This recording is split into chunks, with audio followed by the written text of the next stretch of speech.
Unacademy. Let's crack it.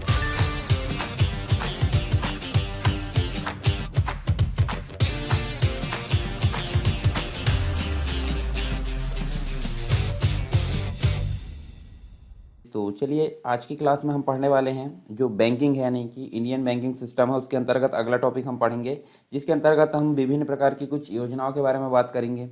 तो पहली जो योजना है हमारी उसके बारे में देखें तो पहली योजना आपको देखने को मिलती है मुद्रा बैंक योजना। इसको मुद्रा या प्रधानमंत्री मुद्रा बैंक इसको भी बोला जाता है यानी कि प्रधानमंत्री मुद्रा योजना इसको बोला जाता है। सिंपल अगर बोलें तो इसको हम देखें तो यहाँ पे इसका फुल फॉर्म होता है। ठीक है, इसका जो है इस प्रकार देखें तो ये आपको शॉर्ट फॉर्म देखने को मिलेगा और फुल फॉर्म की अगर बात करें तो इसका मतलब क्या होता है, micro unit development and refinance agency, और इसको हम मुद्रा बैंक के रूप में जानते हैं। तो यहाँ देखिए इसका मतलब क्या है, क्यों शुरू की गई ये योजना। तो जो युवा होते हैं, युवाओं के कौशल को, युवाओं के जो स्किल्स है उसके विकास को बढ़ावा देने, उनमें कारोबार व रोजगार की भावना विकसित करने और उन्हें जो है जो प्रोत्साहित जो करने, मतलब विभिन्न प्रकार से प्रोत्साहन जो देने के लिए यहाँ पे इस योजना को शुरू किया गया था। और इस योजना को शुरू किया गया था 8 अप्रैल 2015 को। 8 अप्रैल 2015 को यहाँ पे 20,000 करोड़ रुपए के जो कोष है, फंड है, उसके साथ में पूंजीगत विकास सहयोग की एक योजना का यहाँ पे शुभारंभ किया गया था जिसका नाम था मुद्रा बैंक योजना। और इस योजना के माध्यम से देखें तो गवर्नमेंट या सरकार ने वित्तीय समस्या से ग्रसित जो असंगठित क्षेत्र थे उनके व्यवसाय और लघु व्यवसाय को सस्ती ब्याज दर पर ऋण उपलब्ध करवाने के साथ ही कोई नया व्यवसाय प्रारंभ करने के जो इच्छुक युवा है उनको प्रोत्साहित करने का इसमें लक्ष्य रखा गया। इस योजना के उद्देश्य हम बात कर लेते हैं, क्या क्या ये उद्देश्य थे। यानी कि जो ऋण है, ऋण मतलब जो लोन है, उसके रूप में जो सूक्ष्म वित्त है, ठीक है, सूक्ष्म वित्त से संबंधित यहाँ पे अगर देखें तो या माइक्रो फाइनेंस की बात करें तो उसको उपलब्ध कराने वाली जो संस्थाएं है और उसकी वित्त प्रणाली का यहाँ पे क्या करना, नियमन करना, और साथ में उसकी सक्रिय भागीदारी को यहाँ पे मजबूत बनाने के साथ ही उसे स्थिरता प्रदान करना इसका मुख्य उद्देश्य था। इसके बाद हम देखें तो सूक्ष्म वित्तीय संस्थाएं जिसको हम माइक्रो फाइनेंशियल इंस्टीट्यूशन बोलते हैं, उन सहित अन्य जो एजेंसी थी उनको माइक्रो फाइनेंस, यहाँ पे माइक्रो फाइनेंस एजेंसी यानी कि इंस्टीट्यूशन जो थे और जो वित्त व ऋण गतिविधियाँ थी उसमें भी सहयोग करना, उसका यहाँ पे देखें तो इसका प्रमुख उद्देश्य था। जो कि छोटे जो कारोबारी थे, मतलब जो व्यवसायी थे, दुकानदार थे, स्वयं सहायता समूह थे आदि को यहाँ पे ऋण उपलब्ध करवाते थे। साथ ही हम देखें तो जो उपलब्ध जो सभी सूक्ष्म वित्तीय संस्थाएं थी जिसे MFI बोलते हैं, उनको पंजीकृत करना और उनके प्रदर्शन के आधार पर उनकी श्रेष्ठता को जो है सूचीबद्ध करना है, इसके अंतर्गत देखने को मिला। साथ ही हम देखें तो मुद्रा बैंक ऋण लेने वाले जो कारोबार थे उनके संबंध में उचित दिशा निर्देश भी उपलब्ध कराएगा और जिससे क्या होगा, कारोबार को संकट से उबारने में सहायता मिल सकेगी। साथ ही जो डिफ़ॉल्ट यानी कि जो बकाये की स्थिति है उसकी स्थिति में पैसे की वसूली के लिए किसी प्रक्रिया का पालन किया जाए, सारी चीज़ें देखने को मिलती थी। छोटी जो व्यावसायिक इकाइयाँ थी जो उद्योग से रिलेटेड थी, उनको दिए जाने वाले जो ऋण है उसकी गारंटी के लिए मुद्रा बैंक क्रेडिट गारंटी स्कीम भी यहाँ पे देखने को मिलती है। मुद्रा बैंक के अंतर्गत मुद्रा बैंक ऋण देने वाली जो संस्थाएं होती है उसमें प्रभावी तकनीक उपलब्ध कराएगा जिसे ऋण लेने और देने की प्रक्रिया को काफ़ी आसान बनाया जा सकता है। साथ ही हम देखें तो जितने भी उपयुक्त जितने भी ढांचा है इससे संबंधित, बैंकिंग व्यवस्था या वित्तीय व्यवस्था से संबंधित, उस ढांचा को तैयार करने का काम करेगा जिससे व्यावसायिक इकाइयों को ऋण जो है छोटे ऋण उपलब्ध करवाने के लिए एक प्रभावी पहल की जा सके। तो ये मुख्य चीज़ें हमको देखने मिलती है मुद्रा बैंक के तहत, यानी कि जो युवा के कौशल है उसको विकास करने, उसको प्रोत्साहित करने के लिए यहाँ पे इसके लिए जो है मुद्रा बैंक को यहाँ पे शुरू किया गया था 8 अप्रैल 2015 को। इसको प्रधानमंत्री मुद्रा योजना भी बोला जाता है। तो ये बात करें हमने मुद्रा बैंक योजना के बारे में। अनअकैडमी आपके लेकर आया है बहुत ही आकर्षक फ्री प्लान जो कि एमपीपीएससी और व्यापम के एग्जाम से संबंधित है। यदि आप फ्री प्लान लेना चाहते हैं तो आपको यहाँ पे मिलेगा 500 से ज्यादा free live classes every week और डाउट क्लियरिंग सेशन भी आपको दिया जा रहा है। वीकली फ्री मॉक टेस्ट यहाँ पे चल रहे हैं, फ्री लाइव क्विज यहाँ पे चलती है, 20 से ज्यादा क्वेश्चन यहाँ पे हर सब्जेक्ट को मिलाकर होते हैं। Daily T20 free live quiz यहाँ पे चलती है, 20 क्वेश्चन होते हैं, 20 मिनट में आपको इसका आंसर देने होते हैं और 8 PM पे ये सीरीज चलती है और 8:30 बजे इसका एनालिसिस कराया जाता है टॉप एजुकेटर्स के द्वारा। इसका फायदा लेने के लिए आपको क्या करना है, इसका फायदा लेने आपको डाउनलोड करना है सिंपली अनअकैडमी लर्निंग ऐप। यहाँ पे एमपीपीएससी से संबंधित कोर्स यूज कीजिए, एमपीपीएससी आपका गोल सेलेक्ट कीजिए और यहाँ पे सरकार 10 आपको प्रोमो कोड यूज करना है इस प्लान को अनलॉक करने के लिए। याद रहे सरकार 10 प्रोमो कोड यूज करने के बाद ही आप फ्री प्लान को अनलॉक कर सकते हैं। और यदि आप प्लस बैचेस के साथ जाना चाहते हैं अपनी ऑल राउंड प्रिपरेशन के लिए, तो यहाँ पे विभिन्न प्रकार के बैचेस चल रहे हैं। प्रीलिम्स के यहाँ पे अल्टीमेट 60 डेज का क्रैश कोर्स यहाँ पे चल रहा है, संपूर्ण ज्ञान, जो कि यदि आप रिवीजन कर रहे हैं तो इसके लिए आपके लिए आवश्यक है। और यदि आप संकल्प एमपीपीएससी 2020 में जुड़ रहे हैं तो इसके लिए आपको डाउट क्लियरिंग सेशन यहाँ पे एक्स्ट्रा मिलेंगे और वीकली 12 सेशन यहाँ पे सब्जेक्ट वाइज लग रहे हैं यदि आप ऑलरेडी रिवीजन कर रहे हैं तो।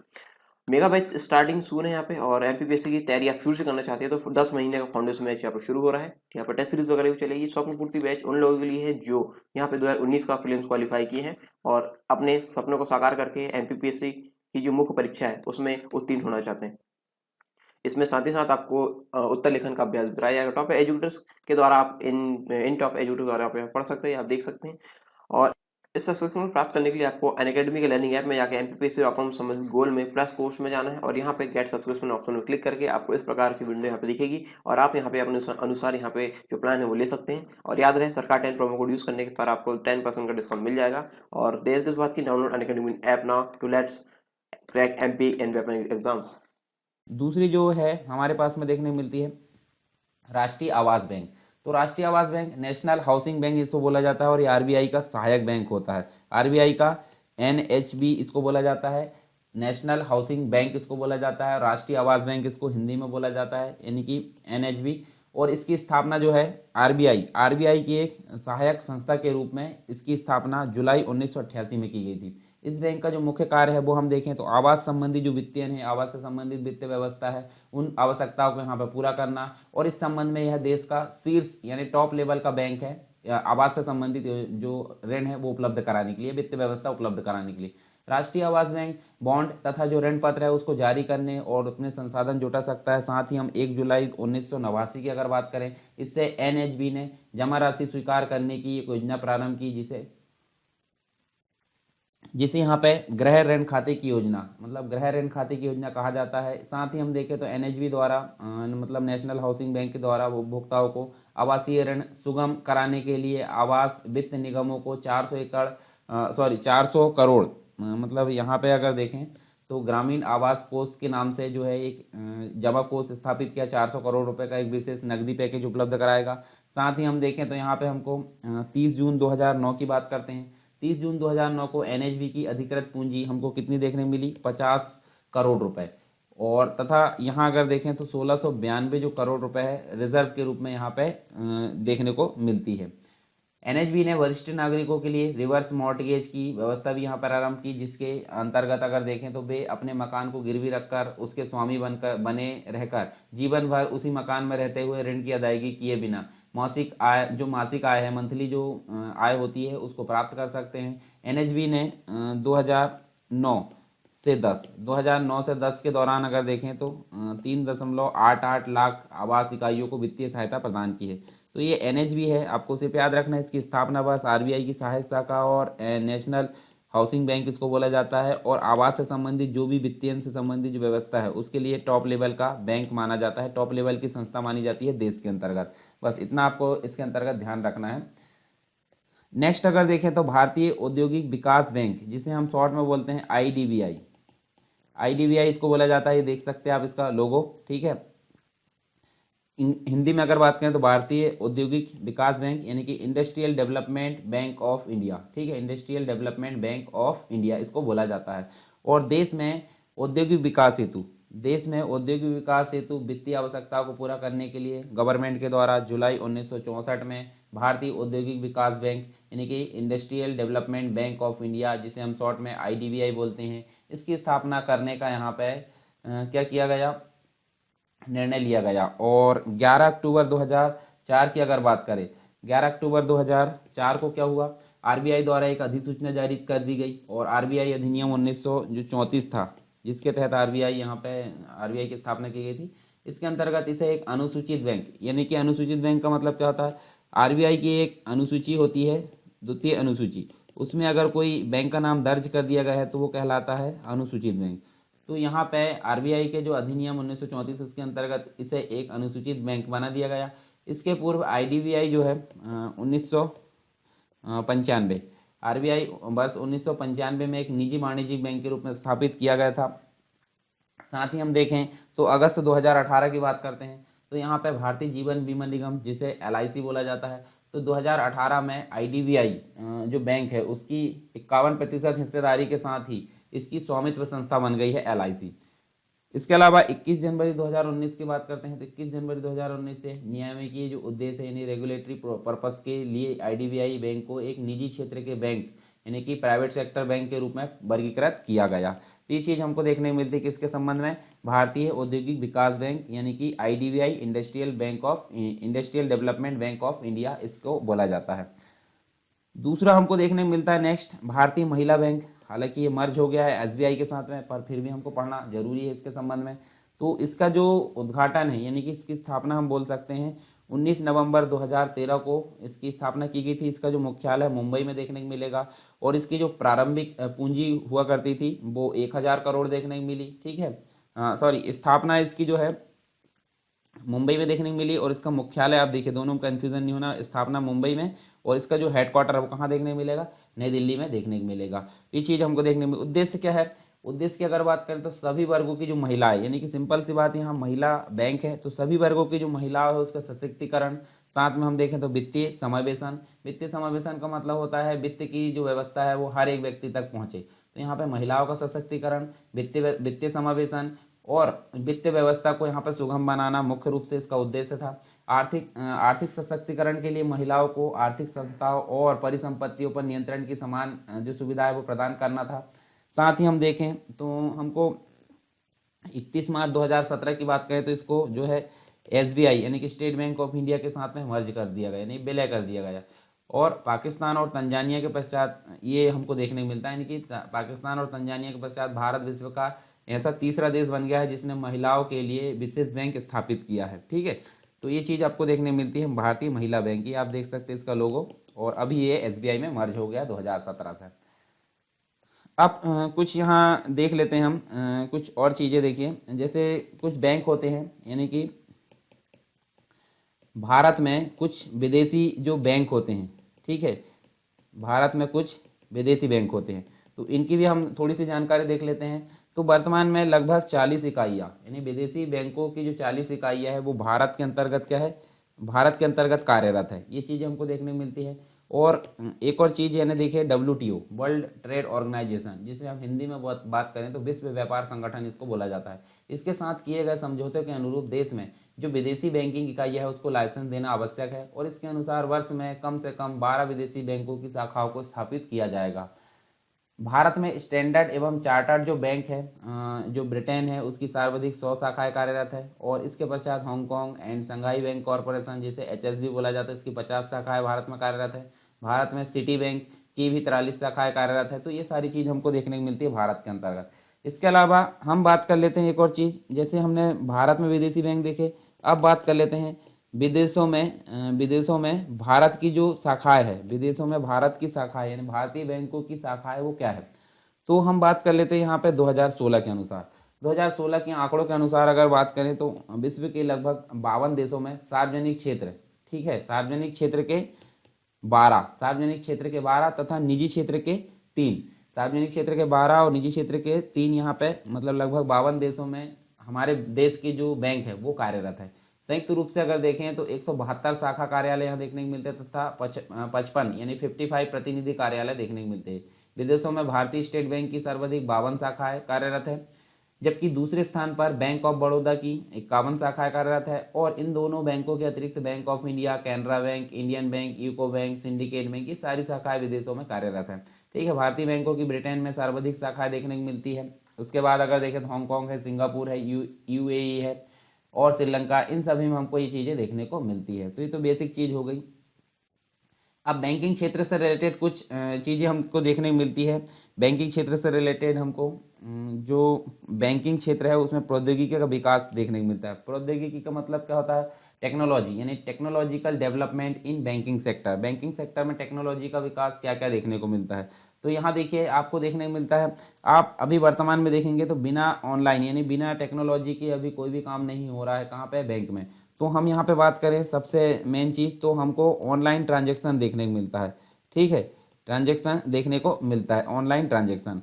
तो ऑनलाइन ट्रांजेक्शन की अगर बात करें तो जैसे कम नकदी अर्थव्यवस्था यानी लेस कैश इकोनॉमी की अगर बात करें तो इसको बनाने के लिए एक महत्वपूर्ण कदम उठाते हुए केंद्र सरकार ने इस कदम को यहाँ पर उठाया नहीं, ऑनलाइन ट्रांजैक्शन के नाम से या ऑनलाइन ट्रांजैक्शन को प्रोत्साहन देने के लिए अनेक उपायों की घोषणा की है। और इसी के तहत अगर देखें तो इलेक्ट्रॉनिक ट्रांजैक्शन करने वाले उपभोक्ताओं और साथ में देखें तो व्यवसायी उसको कर यानी कि टैक्स में छूट, टैक्स में रियायत देने के लिए क्या किया गया है, कार्ड मतलब छूट जो है कार्ड भुगतान पर सेवा कर में छूट भी प्रदान की गई है।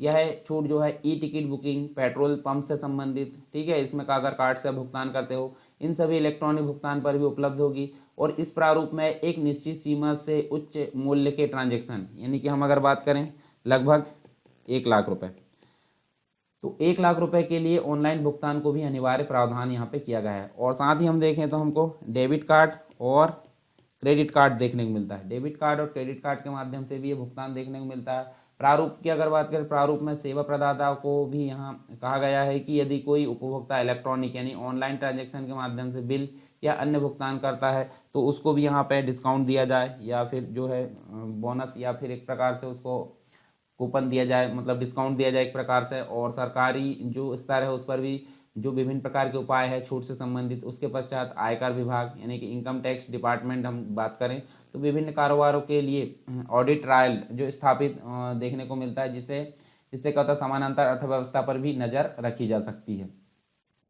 वैश्विक भुगतान कंपनी की बात करें तो हमको देखने मिलता है मास्टर कार्ड, ठीक है। मास्टर कार्ड के अनुसार भारत जो है विश्व की सर्वाधिक नगद इंसेंटिव जो है नगद इंसेंटिव वाली अर्थव्यवस्था में शामिल कर लिया गया है। भारत में इलेक्ट्रॉनिक के माध्यम से 5%, भारत में इलेक्ट्रॉनिक के माध्यम से 5% से भी कम भुगतान किए जाते हैं। इसके दो प्रमुख कारण क्या है, क्योंकि इलेक्ट्रॉनिक बैंकिंग सेवा जो है सीमित जगह तक पहुँचे, मतलब अभी भी बहुत से लोगों तक जो है जो इलेक्ट्रॉनिक चीज़ है, इलेक्ट्रॉनिक बैंकिंग है या फिर टेक्नोलॉजी है, उसका विकास वहाँ पे नहीं हो पाया या उसकी पहुँच नहीं है। लोगों में जागरूकता तथा उसकी रुचि भी कम देखने को मिलती है। तो ये तो हो गए बैंकिंग के क्षेत्र में कुछ जो है टेक्नोलॉजिकल यहाँ डेवलपमेंट। उसके बाद हम बात करते हैं एटीएम। तो एटीएम को इस प्रकार से भी बोला जाता है, एटीएम मतलब automated teller machine, automated teller machine इसको बोला जाता है। और यहाँ पे बैंकिंग के क्षेत्र में एटीएम की जो शुरुआत है या फिर इसकी जो अगर देखें तो इसका पदार्पण कब हुआ था, 1990 के दशक में हुआ था। धीरे धीरे जो है बैंकिंग के क्षेत्र में बैंकिंग उद्योग का सबसे महत्वपूर्ण तकनीकी आयाम बन गया। एटीएम द्वारा प्रारंभ में केवल राशि को निकाला जाता था, यानी राशि का आहरण किया जाता था, अपने बैंक खाते में बैलेंस जानने का काम किया जाता था। किंतु वर्तमान की अगर बात करें तो वर्तमान में एटीएम बहुत सारे काम कर रहा है, जैसे कि चेक कलेक्शन भी एटीएम के माध्यम से किया जा रहा है, मनी ट्रांसफ़र भी एटीएम के माध्यम से किया जा रहा है, जो बिल पेमेंट है, मोबाइल रिचार्ज है, बहुत सारी चीज़ें हमको एटीएम के माध्यम से वर्तमान में देखने को मिलती है। मतलब पहले जो काम सीमित अवस्था में होते थे, वर्तमान में हमको वो अलग अलग प्रकार से देखने को मिलते हैं।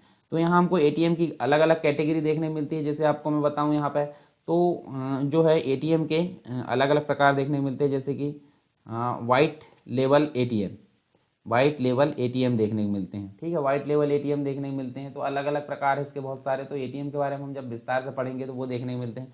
कुछ होते हैं यहाँ पे ब्राउन लेवल एटीएम देखने को मिलते हैं। उसके बाद अगर देखें तो हमको ऑरेंज लेवल, ठीक है, ऑरेंज लेवल एटीएम देखने को मिलते हैं। 3 यहाँ पे एटीएम के प्रकार देखने को मिलते हैं। साथ ही हम देखें तो एक और चीज़ हमको देखने को मिलती है जिसे हम बोलते हैं माइक्रो एटीएम, ठीक है। माइक्रो एटीएम मतलब इसको हम बोल सकते हैं पॉइंट ऑफ सेल।